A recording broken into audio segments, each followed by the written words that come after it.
Assalamualaikum warahmatullahi wabarakatuh. Materi kali ini kita akan membahas konsep-konsep dasar dari model SEM. Kita juga akan bahas nanti istilah-istilah yang umumnya digunakan di dalam pemodelan SEM.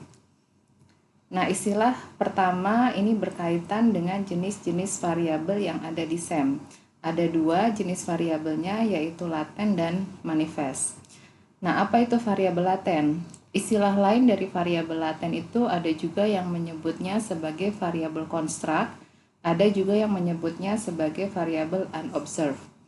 Nah, dari istilah unobserved ini jelas kelihatan ya, karena bahasa Inggris unobserved itu kalau kita terjemahkan kan artinya tidak dapat diamati. Jadi variabel laten ini sesuai dengan istilahnya ini adalah variabel yang tidak dapat diukur secara langsung. Sebagai contoh, misalkan kita mau mengukur motivasi belajar. Kemudian ada dua mahasiswa, ada si A dan si B. Nah, kalau kita amati atau kita pandangi kedua mahasiswa ini, katakanlah kita amati berjam-jam atau berhari-hari pun juga, kalau ditanyakan mana di antara A dan B yang motivasi belajarnya tinggi, ya jelas tidak bisa tidak bisa kita ukur secara langsung ya. Jadi mau kita amati berjam-jam pun kita tidak pernah bisa tahu mana motivasi belajar yang lebih tinggi, apakah si A atau si B. Begitu juga variabel lain seperti depresi atau intelektualitas, ya kalau kita amati secara langsung di antara kedua mahasiswa A dan B, ya kita tidak bisa menyatakan mana yang lebih intelektualitas atau mana yang lebih mengalami depresi, itu tidak bisa kita amati secara langsung. Dan contoh-contoh variabel seperti ini kita sebut atau kita kategorikan ke dalam variabel laten. Nah, walaupun variabel laten itu tidak bisa kita amati secara langsung, tetapi kita bisa mengamati melalui indikator-indikatornya. Jadi dengan kata lain, kita bisa menciptakan sehimpunan indikator yang nantinya bisa kita gunakan untuk mendefinisikan variabel laten. Nah, apa itu indikator? Indikator ini erat kaitannya dengan kategori dari jenis variabel yang kedua yang kita sebut sebagai variabel manifest, ya, atau istilah lainnya variabel observed atau variabel yang teramati. Jadi sesuai dengan istilahnya teramati, jadi variabel manifest ini adalah variabel yang dapat kita amati secara langsung, ya disebut juga sebagai indikator. Contohnya apa? Misalkan saya punya dua buah botol yang saya letakkan di atas meja. Jadi ada dua buah botol, ya katakanlah botol pertama, kemudian ini adalah botol yang kedua, ya. Nah, kalau kita amati botol pertama dengan botol kedua, mana yang lebih tinggi? Ya jelas ini secara langsung bisa kita amati ya. Jadi saya tahu bahwa botol yang kedua ini adalah yang paling panjang atau paling tinggi. Jadi contoh panjang botol, panjang meja, atau tinggi badan itu adalah variabel yang bisa kita katakan bisa diamati secara langsung, dan ini kita kategorikan ke dalam variabel manifest. Nah, umumnya pada metode survei dengan menggunakan kuesioner, setiap pertanyaan-pertanyaan yang kita tanyakan kepada responden itu mewakili sebuah variabel manifest, ya. Jadi nanti biasanya variabel manifest ini atau indikator ini yang akan kita susun nantinya ini biasanya kita gunakan untuk mendefinisikan sebuah variabel laten. Kemudian jenis variabel berikutnya ini juga bisa kita kategorikan, ada variabel eksogen dan juga ada variabel endogen, ya. Nah, variabel eksogen dan endogen ini erat kaitannya nanti ketika kita berbicara variabel di dalam model SEM, ya. Jadi variabel eksogen dan endogen ini sebenarnya sama saja dengan istilah variabel independen dan variabel dependen pada model regresi. Nah, variabel eksogen atau istilah bahasa Inggrisnya exogenous ini adalah seperti variabel independen di dalam model regresi. Jadi dia adalah variabel bebas yang tidak dipengaruhi oleh variabel lainnya di dalam model. Dan simbol yang kita gunakan itu sama ya, seperti regresi, itu kita menggunakan notasi X ya. Nah, X ini khusus simbol yang kita gunakan untuk merepresentasikan variabel eksogen dari variabel yang sifatnya dia merupakan variabel manifest atau variabel indikator. Tapi kalau variabel eksogennya berupa variabel laten, di sini kita notasikan dengan simbol C. Ya, jadi kita punya dua notasi untuk variabel eksogen, dan itu tergantung apakah dia merupakan variabel manifest atau variabel laten. Kemudian ada variabel endogen, ini adalah variabel dependent atau variabel tidak bebas ya. Variabel tidak bebas seperti di model regresi. Jadi variabel endogen ini adalah variabel yang dipengaruhi paling sedikit dari satu variabel eksogen. Dan variabel endogen ini kalau kita representasikan dengan sebuah diagram, maka variabel endogen ini ditunjukkan dengan adanya paling sedikit satu anak panah yang menuju variabel endogen tersebut.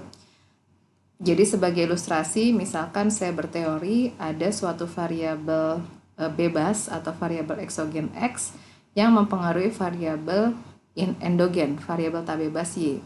Jadi ciri-ciri endogen di dalam diagram ini dia ciri-cirinya selalu dituju oleh satu anak panah ya. Jadi dia ada anak panah yang menuju variabel tersebut. Nah, sama seperti eksogen, kita punya dua notasi ya untuk variabel endogen. Kalau variabelnya adalah variabel manifest atau indikator, kita pakai notasi yang sama seperti model regresi yaitu Y. Tetapi kalau yang kita amati adalah variabel laten ya, yang tidak dapat diukur secara langsung, maka kita pakai notasi eta ya, notasi eta ini.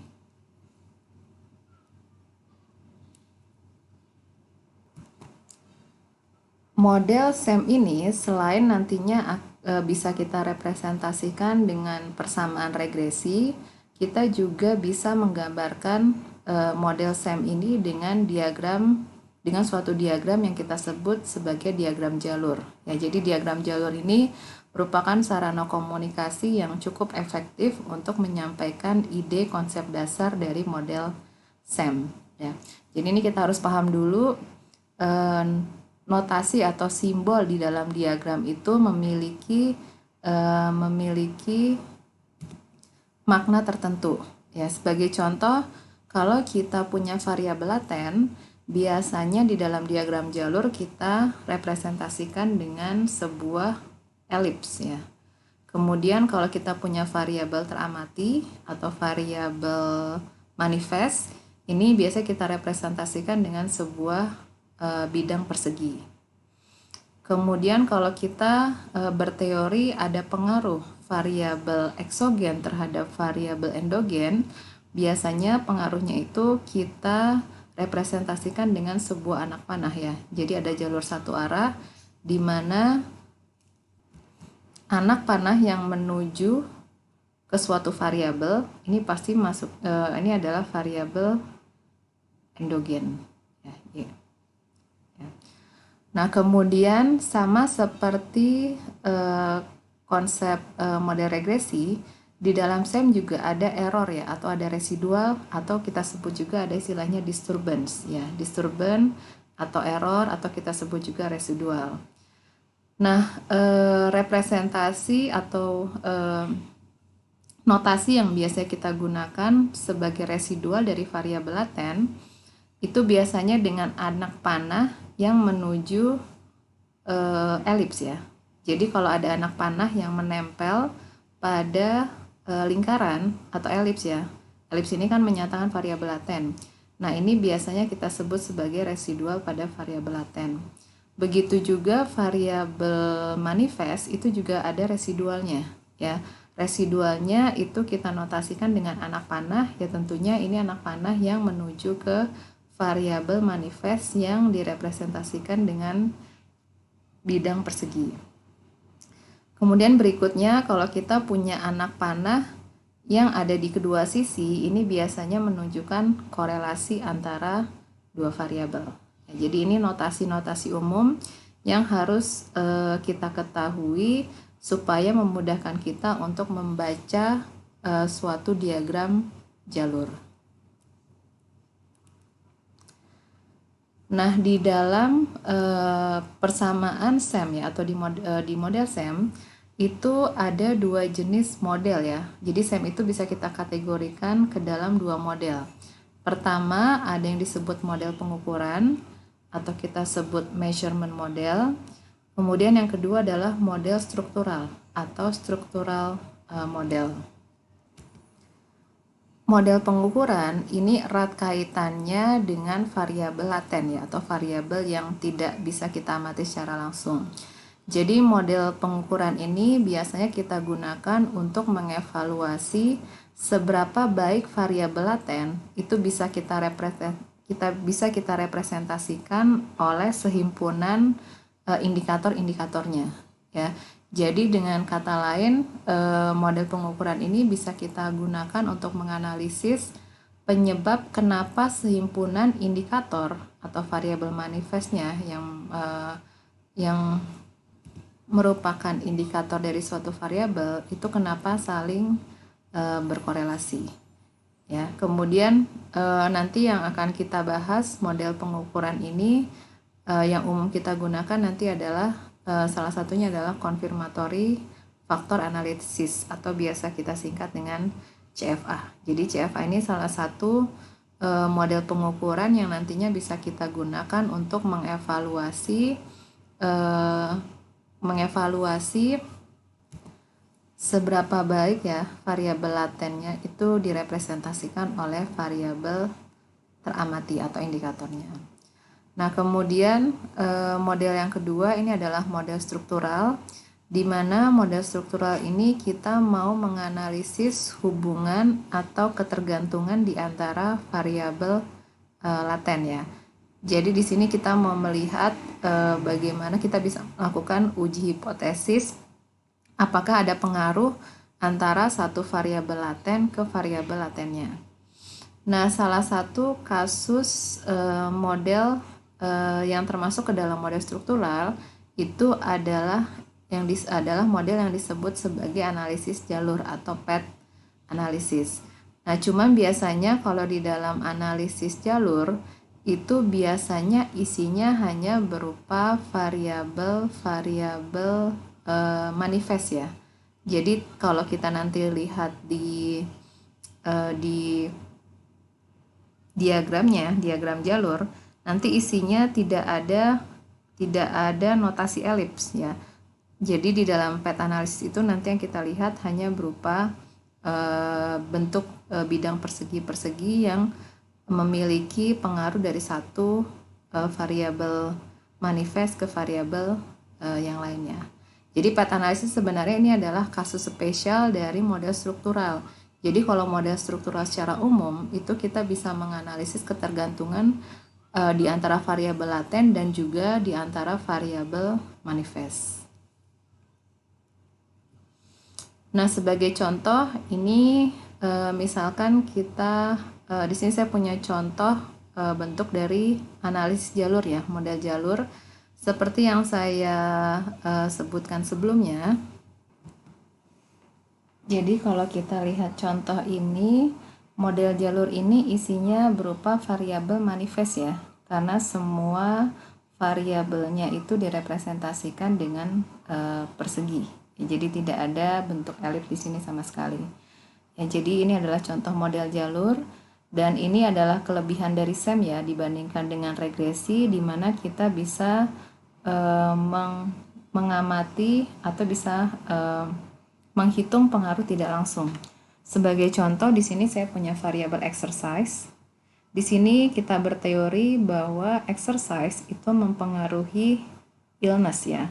Ini ada pengaruh secara langsung yang ditunjukkan oleh anak panah di mana ada anak panah yang langsung menghubungkan exercise dengan illness. Nah, model ini juga berteori atau berhipotesis bahwa ada pengaruh tidak langsung dari exercise terhadap illness yang ditunjukkan oleh anak panah yang ini ya. Pertama, exercise itu secara tidak langsung juga dipengaruhi oleh stres ya. Jadi exercise itu ada pengaruh tidak langsung exercise terhadap illness, di mana pengaruh tidak langsungnya itu dimediasi oleh stres ya. Jadi exercise mempengaruhi stres, baru stres mempengaruhi illness. Begitu juga pengaruh tidak langsungnya bisa melalui fitness. Ya, dari sini exercise mempengaruhi fitness, baru dari fitness ini mempengaruhi illness ya. Jadi anak panah yang menuju dari satu variabel ke variabel lainnya, ini yang kita sebut sebagai pengaruh langsung ya. Nah, kemudian di sini kita bisa identifikasi mana yang merupakan variabel endogen, mana yang merupakan variabel eksogen ya. Yang paling mudah itu kita bisa mengidentifikasi variabel eksogen ya, atau variabel independen kalau di dalam model regresi. Mana yang termasuk variabel eksogen? Pertama, ini ada exercise sama hardiness ya. Ini bisa kita sebut X1, ini X2. Karena bisa kita amati kedua variabel ini tidak dipengaruhi oleh variabel manapun ya.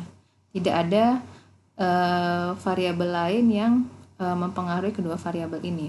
Bagaimana cara melihatnya? Tinggal kita lihat saja, tidak ada anak panah yang menuju baik ke exercise maupun ke hardiness ya. Jadi ini termasuk ke dalam variabel eksogen. Nah, kemudian ada fitness, stress, dan illness. Ini adalah termasuk ke dalam variabel endogen ya. Ini saya sebut Y1, Y2, sama Y3 ya.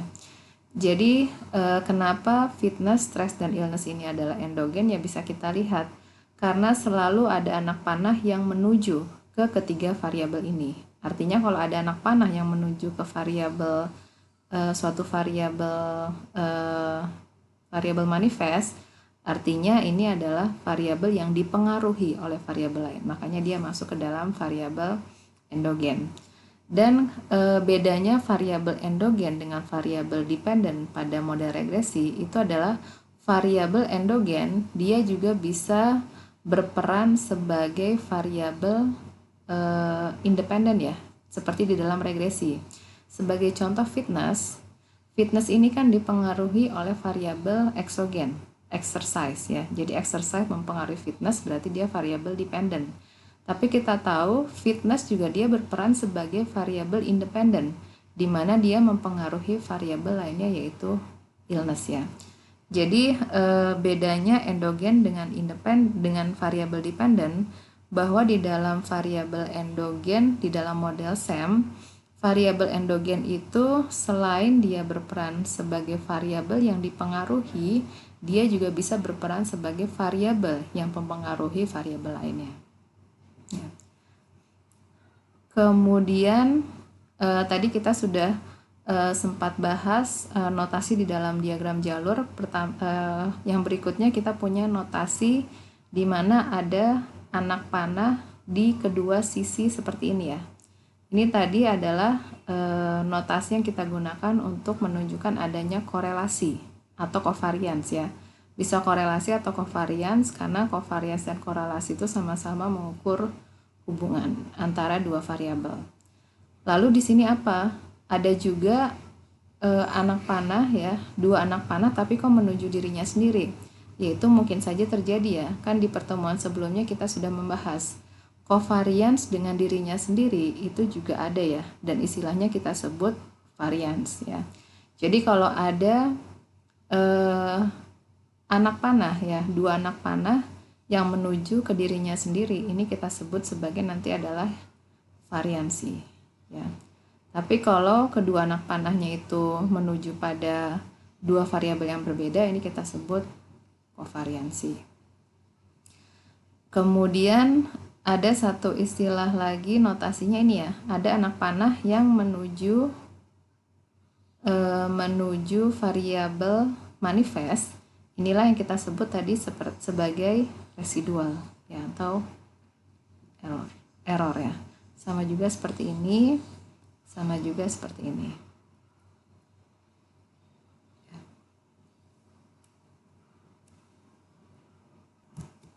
Mungkin dari sini juga muncul pertanyaan ya, kenapa kok residualnya hanya ada pada variabel endogen ya, tapi tidak ada di variabel eksogen ya. Jadi X1 dan X2 ini kan tidak ada residual, hanya ada di variabel endogen. Ya prinsipnya sama seperti model regresi ya.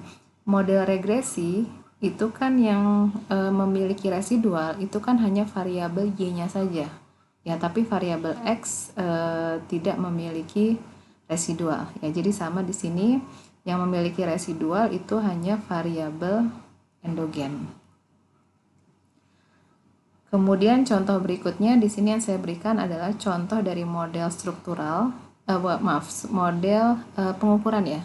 Kalau yang Anas jalur tadi kan termasuk kategori model struktural, sekarang ini adalah contoh dari model pengukuran. Atau nanti di sini lebih spesifiknya kita berbicara mengenai confirmatory factor analysis ya. Dan model pengukuran ini erat kaitannya dengan variabel laten ya. Jadi variabel latennya di sini kita representasikan dengan elips ya. Ada juga yang membuat merepresentasikannya juga dengan lingkaran. Jadi seperti intelligence, kemudian academic performance, ini kan variabel yang tidak bisa kita amati secara langsung. Ya, jadi kalau di dalam diagram kita representasikan dengan elips. Nah, bagaimana cara mengukur variabel laten? Biasanya mengukur variabel laten ini bisa kita amati melalui indikator-indikatornya. Indikatornya apa? Kita punya skala ukuran ya, atau bisa kita lihat contoh yang ini. Indikatornya apa?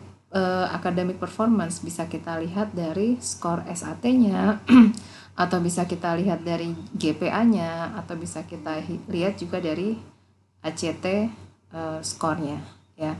Jadi di sini kita representasikan atau modelkan CFA, dan nanti biasanya yang kita lakukan di CFA adalah mengevaluasi ya seberapa baikkah indikator-indikator yang kita gunakan ini merepresentasikan variabel laten berupa academic performance ya. Kemudian seperti intelligence juga mungkin indikatornya banyak ya. Intelligence itu misalkan dari kemampuan logika, kemampuan berbahasa, kemampuan matematika, dan lain sebagainya. Itu juga bisa kita gunakan sebagai indikator untuk mendefinisikan intelijen ya. Jadi idenya sama, di CFA itu nanti kita ingin melihat seberapa baikkah ya indikator-indikator yang kita gunakan ini untuk merepresentasikan suatu variabel laten ya. Jadi dia juga representasinya di sini ada anak panah ya. Jadi seperti di dalam model regresi, artinya di sini intelijen ada mempengaruhi indikator 1, 2, 3 dan seterusnya. Nah, ini juga sama, angka-angka di sini ini menyatakan koefisien regresi. Cuman khusus di CFA, biasanya koefisien regresi ini kita sebut sebagai faktor loading ya. Nanti kita akan bahas lagi lebih detail di materi berikutnya. Nah, model SEM yang lengkap, yang utuh itu adalah gabungan dari model struktural dan juga model pengukuran ya. Jadi di sini bisa kita lihat ada sebanyak 5 variabel laten ya. 1, variabel 1, laten 1, 2, 3, 4, dan 5. Ada 5 variabel. Dan kita tahu variabel laten ini kan tadi idenya tidak bisa kita amati secara langsung, tetapi bisa kita amati melalui indikatornya. Jadi variabel laten pertama misalkan C1, ini kita amati dengan menggunakan ketiga indikator ya. Begitu juga laten 2, 3, 4, dan 5 yang terakhir ini juga kita amati dengan sehimpunan indikator ya. Nah, setelah kita ukur ya masing-masing variabel laten ini dengan indikator-indikatornya. Berikutnya di sini kita mau melakukan semacam uji hipotesis ya untuk melihat bagaimana hubungan di antara kelima variabel laten ini. Dan berdasarkan diagram jalur yang diberikan di slide ini bisa kita lihat bahwa kita berteori ada pengaruh variabel laten 1 ke variabel laten yang kedua atau pengaruh dari C1 ke eta 1 yang ditunjukkan dengan anak panah yang menuju eta 1 dan seterusnya, di mana anak panah yang seperti ini adalah bentuk ya simbol yang digunakan untuk menunjukkan adanya pengaruh dari satu variabel ke variabel lainnya. Kemudian di sini bisa kita lihat ada perbedaan notasi ya, pemberian notasi pada variabel laten, ada yang menggunakan notasi C, ada yang menggunakan notasi eta. Seperti tadi yang sudah dibahas pada slide sebelumnya, kalau kita punya variabel laten ya, variabel laten juga pemberian notasinya itu berbeda kalau dia variabel eksogen dan variabel endogen ya. Jadi kalau variabel latennya adalah variabel eksogen, kita kasih notasi C. Tapi kalau variabel latennya adalah endogen, kita kasih notasinya adalah eta ya. Jadi bisa kita lihat di sini yang merupakan variabel eksogen ada dua ya. C1 dan C2 karena kedua variabel ini adalah variabel bebas yang tidak dipengaruhi variabel lainnya.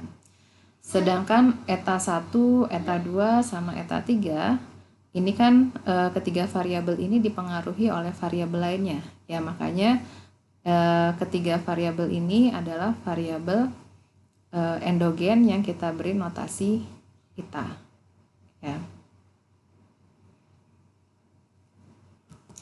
Jadi model SEM lengkap ini disebut juga sebagai model hybrid ya, di mana di dalam model SEM lengkap ini ada model strukturalnya, ada model pengukurannya juga ya. Nah, di dalam SEM itu ada hipotesis fundamental yang harus kita pahami ya.